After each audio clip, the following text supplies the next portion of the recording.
ജയറാമിൻ്റെ ഒരു സിനിമ ഇറങ്ങണം ഓസില, എങ്ങനെയാണ് അതിനെ നിറവേറ്റാൻ ഉദ്ദേശിക്കുന്നത്? നമ്മൾ വളരെയധികം പ്രതീക്ഷയോടെ വെയിറ്റ് ചെയ്യുന്നൊരു സിനിമയാണ് ഓസ്ലർ. അത് പ്രത്യേകിച്ച് അദ്ദേഹം ഒരു ഇൻവെസ്റ്റിഗേഷൻ ഓഫീസറായിട്ട് വരുന്നൊരു ത്രില്ലർ ജോണറിലുള്ളൊരു പടവും പിന്നെ മിഥുൻ എമ്മാനുവൽ തോമസിൻ്റെ സ്ക്രിപ്റ്റിങ്ങും ഡയറക്ഷനും ഒക്കെ കൂടി വരുമ്പോൾ അത് നമുക്ക് ഭയങ്കരധികം വെയിറ്റിംഗ് ആണ് പടത്തിന് വേണ്ടിയിട്ട്. ഇതെല്ലാം അതിൻ്റെ ഒരു ഘടകമാണ്.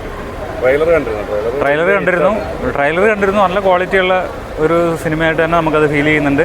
നമ്മൾ എക്സ്പെക്ട് ചെയ്തിരിക്കുന്ന ആ ഒരു ഇതിൽ തന്നെ എന്തായാലും പടം എത്തും. തിരിച്ചുവരവാണ്. നമ്മുടെ ജനപ്രിയ നായകനായിട്ടുള്ള ജയറാം ചേട്ടൻ കുറേ വർഷങ്ങൾക്ക് ശേഷമാണ് മലയാളത്തിലേക്ക് തിരിച്ചു വരുന്നത്. അത് തന്നെ ഈ പടത്തിൻ്റെ വലിയൊരു എക്സൈറ്റിംഗ്മെൻ്റ് ആയിട്ടുള്ളൊരു ഫാക്ടറാണ്.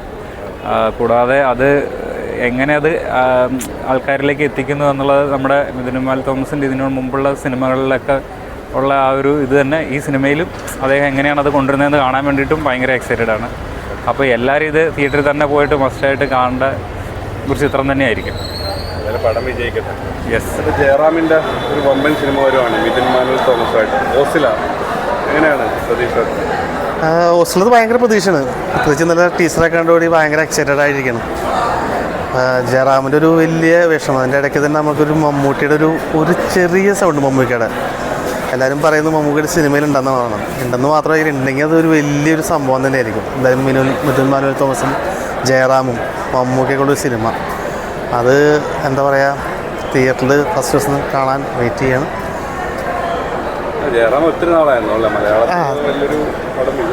തീർച്ചയായും ഒരുപാട് ഹിറ്റുകൾ നൽകിയ നടനാണ്. പ്രത്യേകിച്ച് ഫാമിലീസൊക്കെ എന്താ പറയുക, ഫാമിലിയുടെ ഒരു നായകൻ തന്നെയാണ് ജയറാം.